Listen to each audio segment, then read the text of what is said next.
Vanakkam. I'm very, very happy to be here. The title of my talk is Awesome Command Line Tools. My name is Amjith Ramanujam.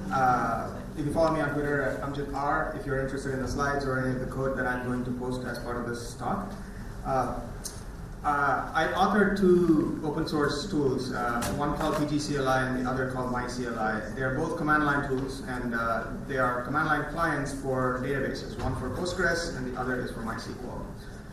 They became wildly successful, and this talk is going to talk about what made those tools different. What are some of the design choices that we, as the core team of these tools, made that made it so successful. And obviously, we took inspiration from a lot of different existing tools to achieve, and I'll be going over some of the other tools as well and talk about the designs that they did in order to make it more user-friendly. But the story actually begins in 1997 when I was in 11th standard.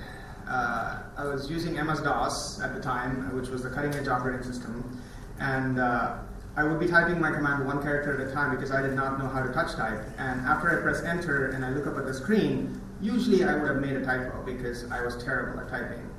And I would get so frustrated because now that I've made an error, I would have to start over from the beginning, like start typing the command from the start and hope that I do not make a typo.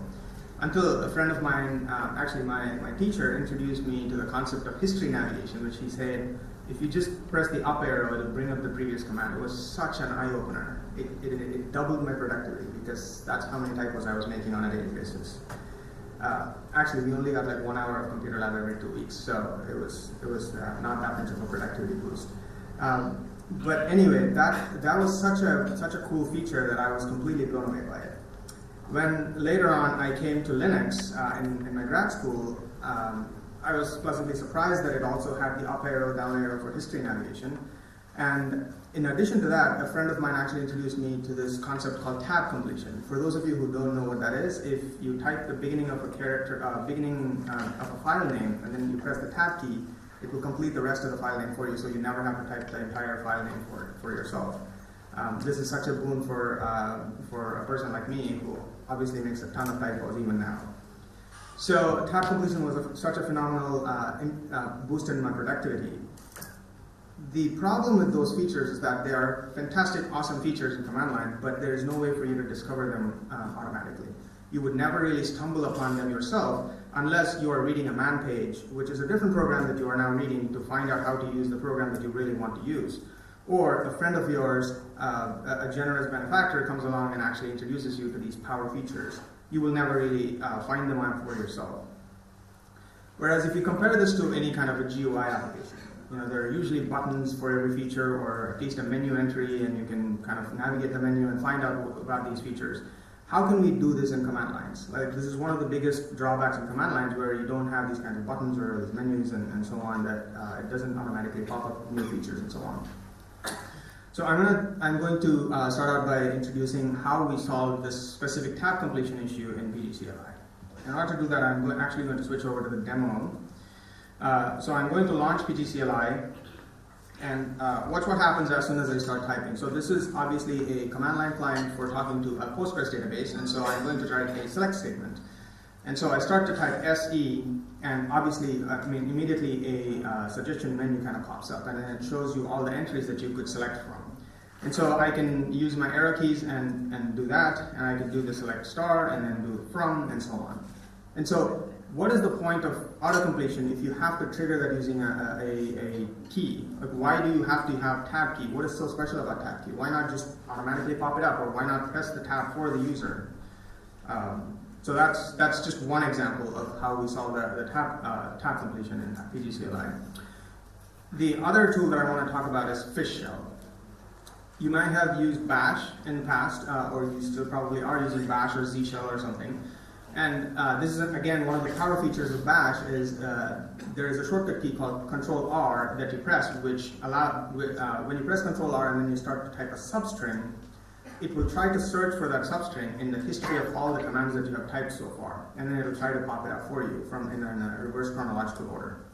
And you can then press enter. And this, again, was such a productivity boost when I first found it, because now I don't have to, if I have ever typed a command once in that terminal before, then I don't ever have to worry about like remembering it ever again. I just have to remember bits and pieces. So I would invoke SSH commands that I had typed in the past, like 2 weeks ago or something, and never have to worry about remembering the host name or anything, because it's all already in my history, which was fantastic. But again, Control R is not something that is obvious, that is not something that you would automatically stumble upon.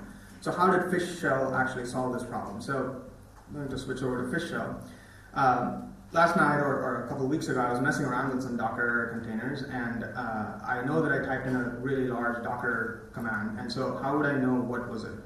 So I start to type Docker, and then it immediately suggests the entire command from the history, and I could simply press the right arrow, and then it'll fill up the entire command for me, and I can just go back and edit the name or change it to something else, and then press enter, and now I just have the command for me.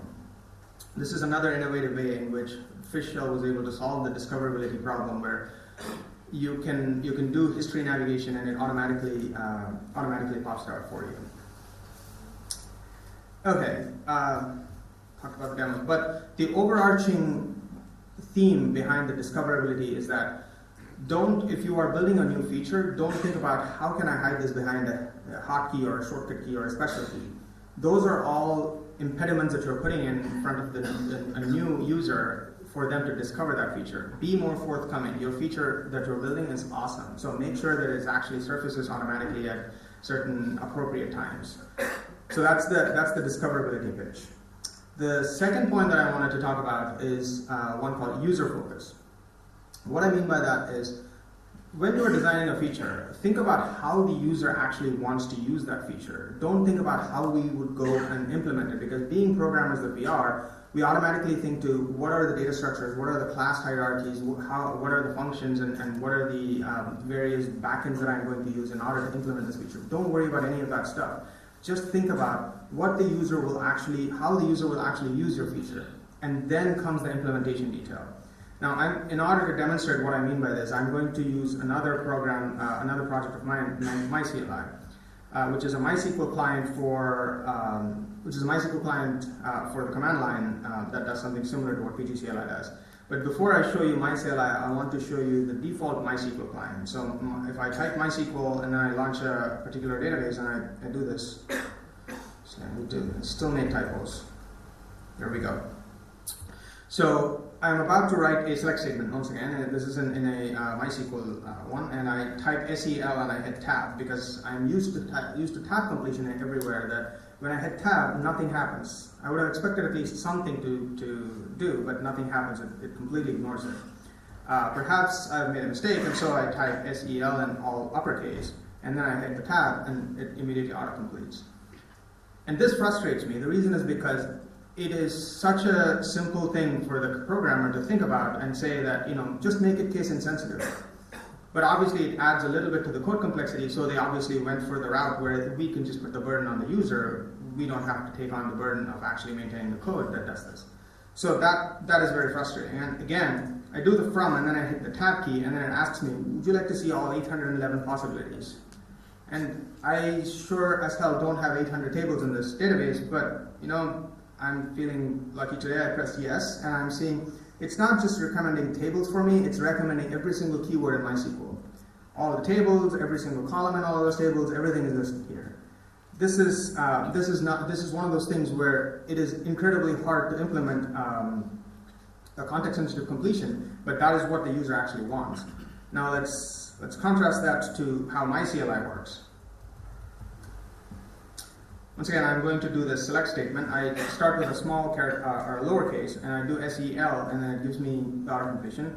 If I do the uppercase SEL, and it also gives me the autocompletion, and it does it in a case-sensitive way where it knows that you're trying to type something in uppercase, so you probably prefer shouting over being quiet, so it recommends you in that manner. So select star from, and then I do this, and it automatically knows that after a from keyword comes only tables. So it lists only the tables in that particular database that I have chosen.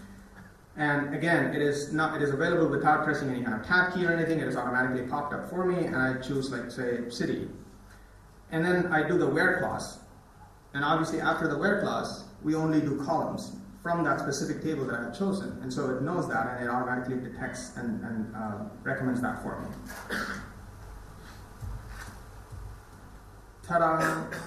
What are the odds? Chennai. Anyway, so that, I think, when I first implemented MyCLI, when I first wrote MyCLI, I took the route that MySQL was taking, which is I would recommend everything in the pop-up menu, which is I would have keywords, tables, column names, and everything in there. And I expected the user to type them in. And I showed it to a friend. Like, that is the first friend that I showed it to. And the first thing he asked was like, this is all of it. Like, I don't want all of it. I want to make it to be context sensitive. It's not that I didn't think of the idea first, but I thought of it and then I thought it was way too hard for me to implement. I'd rather just, put the burden on the user, but it was clearly obvious the first thing that people actually wanted was context-sensitive auto-completion. So think about, it obviously took me like multiple weeks to actually implement an auto-completion engine that is context-aware, but the implementation should always come next. Always put the user first, and that's how you make a quality command line tool or any other tool really.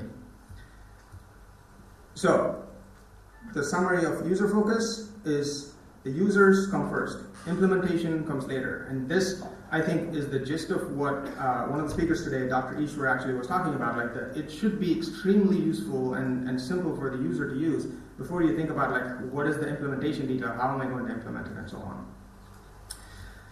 I kind of saved the favorite tool of mine to the last. So bpython. bpython is an alternative Python shell that you could use instead of using your regular default Python shell. And I'm going to show you how it differs from the regular Python shell. So this is my Python shell, and I want to import a particular module, and I type IMP, and then I hit a tab key. And this is much worse than MySQL, where it actually inserts a tab character. Who uses tab characters in Python? Nobody does.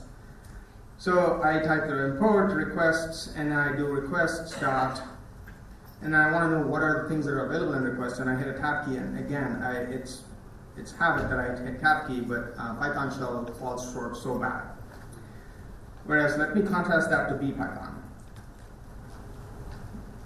Here, I start to type IMP, and it auto-completes import for me in a little pop-up menu, but it also uses the fish-style auto-suggestion, because I have obviously imported requests like thousands of times in the past. So it pulls it out for me, and then it gives it to me, and so I just press the right arrow, and now I didn't even have to type the rest of the command there. I could do requests dot, and then it gives me all the available things that I could, that the module actually provides, and I can use the get. So I do the get, and when I open the bracket, it not only gives me the arguments that you can pass to the particular method, it also gives you the doc string. So I never ever have to leave the comfort of my shell to learn how to use a specific module. I don't have to open up a browser to find out like what this particular method does, or what are the methods available in that module, or what are the arguments and what the order that they're passing, and so on. This is a very quintessential example of how a good UI or a good CLI should be written. And one of the things that I get a pushback whenever I show bpython to people who are very staunch Python shell avid users is that, oh, obviously I made some configuration changes in mind where I put like, I compiled my Python with readline support, and then I compiled it, or I added these 3 snippets of line into my Python RC file in my home folder, and it makes it, sort of kind of like what bpython does. My counterpoint to that is you should never use configuration as a crutch. Configuration should be only used if you are trying to choose between some subjective things. What I'm trying to say with that is, if a program knows what is the right behavior, it should just do that. It should not ask the user to configure in order to do the right thing. Whereas if it is a color scheme, or if you're trying to choose what color your syntax highlighting should be, that's a very subjective thing. If you like your terminal as dark background or a white background, that is a very subjective thing. Those things obviously belong in a config file or a configuration, but whether to do auto-completion or not, or whether to do the tab completion or not, those things are obvious choices which have a clear answer, and we should not rely on configuration to be able to do that. We should just automatically have that available. So I guess the summary for configurability is that save it only for the subjective options. Don't use configuration as a crutch for everything that you do. Keep your configurations very, very minimal. Okay, so we kind of tackled three big areas that were solved by some of the tools that I showed, which is discoverability, using the user focus as the primary motivation, and keeping configuration as minimal as possible. I showed you some of the tools that we covered today. Fish Shell, which I take a lot of inspiration from, which is it has a design doc that is well written, that has very user-focused ideas behind it. And BPython, which I have taken a lot of inspiration from, and I showed PGCLI and MyCLI. Those are the two projects that I talked about. At this time, you have arrived at a juncture where you think that, you know what, these are all advanced features that might sound nice, but if I'm writing a command line tool for using it internally in my company or for my own personal use, I don't need all of those fancy features. But what if I told you that these features take merely just 10 lines of Python code? I can actually type them out right now to show you guys how this is done. Would you like me to do this live? All right. Thank you. Okay, so I'm going to create a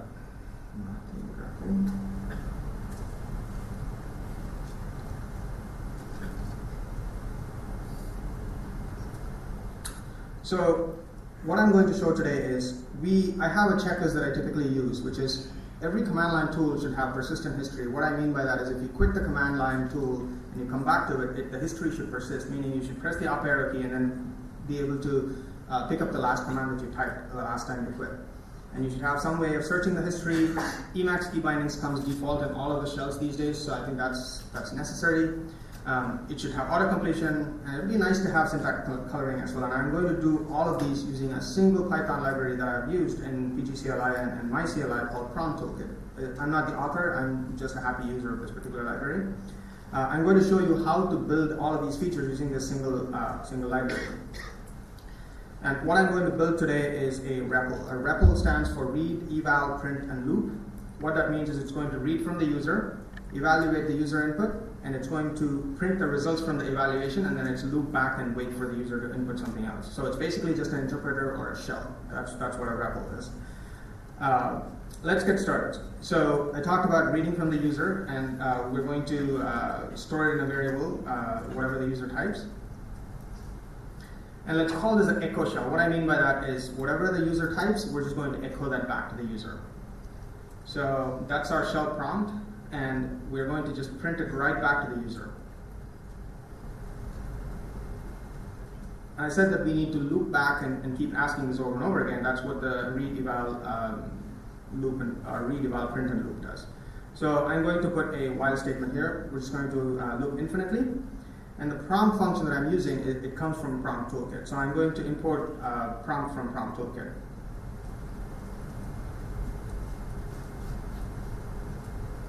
There we go. So let's run that and see what that does. So I have a little prompt, and I can type whatever I type, it comes back, and it's just echoing right back to me.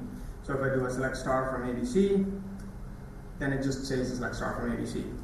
And if I do if I do up arrow, down arrow, nothing happens because history has not been implemented yet. If I press Control D, it does quit, but it quits with a traceback. That's because it's throwing an EOF error exception, and we just have to catch it and quit gracefully. We can do that later. So the first thing we want to do is persistent history.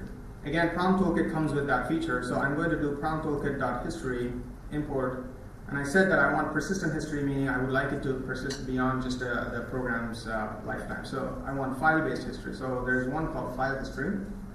I'm going to use that. And the way I add my history feature to this is all I have to do is just pass in an extra argument here that says history equals file history of, and then give it a file name. So let's call it history.txt.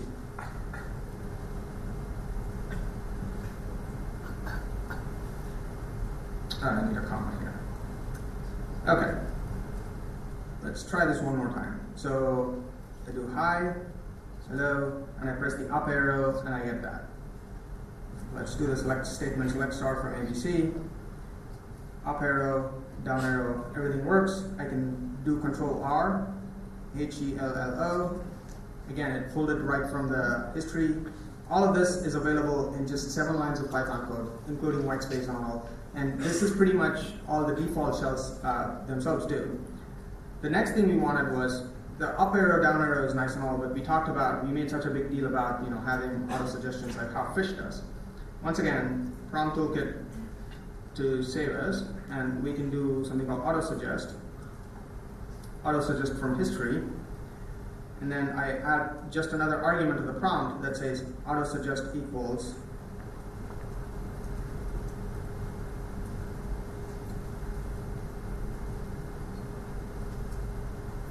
here. Let me make this bigger.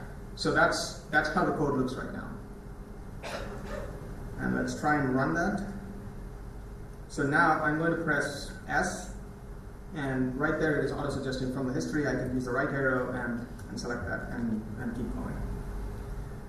Another thing we talked about was auto-completion. And let's add auto-completion. Since I've been typing some select statements, I'm going to consider this as a SQL CLI again, maybe like a SQLite CLI, let's say.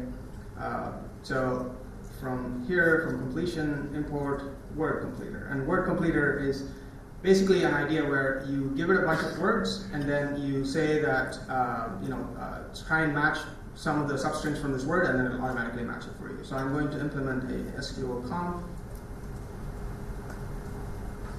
word completer. I just give it a list of names, select, show, the delete, and a from.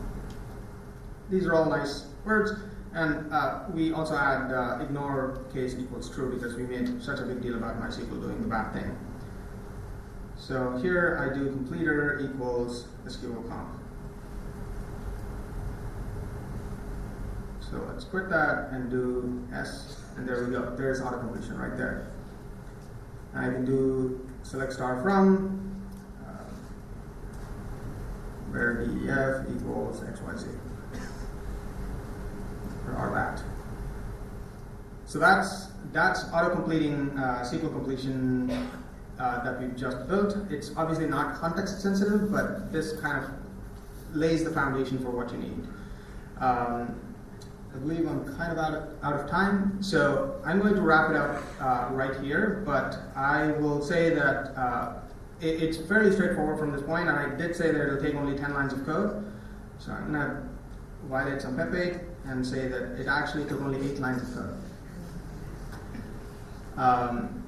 So that's how simple it is to use Prompt Toolkit to build something really, really fantastic. And this is just a screenshot from the same code that I typed, just in case my live demo failed. But I think we reached everything in the checklist except for syntax coloring, and the code in my slides do have how to add syntax coloring if you're interested in that. I am going to post the slides on Twitter if you're interested. Again, the resources that we looked at are PGCLI and MyCLI, Fish Shell, BPython interpreter, and Prompts Toolkit is the library that I used to build all of these, all the live demo code that I just showed. Nandri Vanakkam.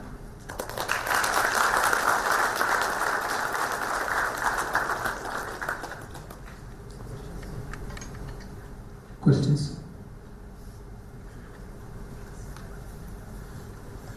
You use the caller mic.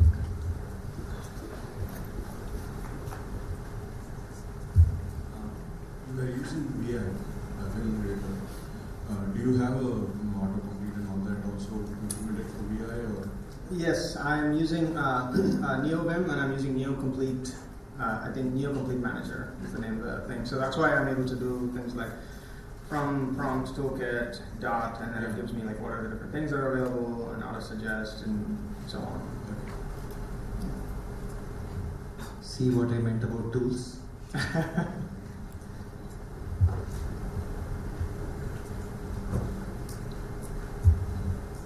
So how do you maintain context? Like, do you have a set of reject strings, or how do you maintain context? Like when you were talking about SQL completions with respect to context, how do you maintain that? So the way that is done is we have to write a SQL completion engine, and the SQL completion engine uses a library called SQL parse. And SQL parse builds it parses whatever you have typed so far, and then it gives you all the tokens that you have typed. And then I try to look at what is the last word, or where is your cursor in the particular statement that you have typed, and then it tries to look at what is the previous word to where the cursor is. And then if it is a from, then it'll do tables, and if it is a where, then it'll do columns, and then if it is a join, then it'll do aliases and so on. I mean, obviously, I'm making it sound simple, but it was it's a very complicated SQL completion engine, but we used a parser to do that. I don't know if that answers your question. And you mentioned fish, and I'm guessing you've heard of OMIZSH? Yes. Yeah, okay, so that pretty much solves most of the problems with fish shell, and I'm just saying. That's fantastic, but configurability is the root of all evil. OMZ shell, again, if you pop it, so fish shell without any kind of configuration, like I have a very, very minimal config where all I have is a path, I append a couple of path things to my fish config file. Other than that, everything just comes out of the box. And the other thing is, I have used OMZ shell, and performance has kind of suffered in the past, meaning when I add a bunch of different plugins, when I open a new terminal, you'll notice that it takes a few seconds for the prompt to actually show up. And you may think that I'm a spoiled rat who can't wait a couple of seconds for the prompt to show up, but that matters. When you are thinking about something and the prompt doesn't show up at that second, that is enough of a context switch that you lose your train of thought. And I don't want that. And I think Fish, one of the biggest things about Fish is it optimizes for performance. It makes everything multi-threaded, and they don't do anything that is mission critical in the main path at all. So I think there is virtues of Fish that go beyond what I just showed, which is the auto suggestion. And I mean, talking about latency, that was something I was going to ask you about bpython, because one very big problem that I've noticed with IPython over the regular Python is that there's a latency time with starting IPython. So the more configurations you add to bpython, does that also lead to the startup time of bpython? So once again, bpython does not have config file, or actually it does, unless you explicitly ask to write down a config file. It won't write a config file for you. So most of the things work out of the box for bpython, and you may be right that maybe there is a startup time that in bpython that matters, but in my use case, I have not encountered a scenario where bpython was slow to start compared to what the Python shell was doing. They both have approximately equivalent startup times. So it wasn't an order of magnitude slower or anything like that. Thanks. Yeah. Any more questions? Okay, so we're out of time. Okay, thank you very much.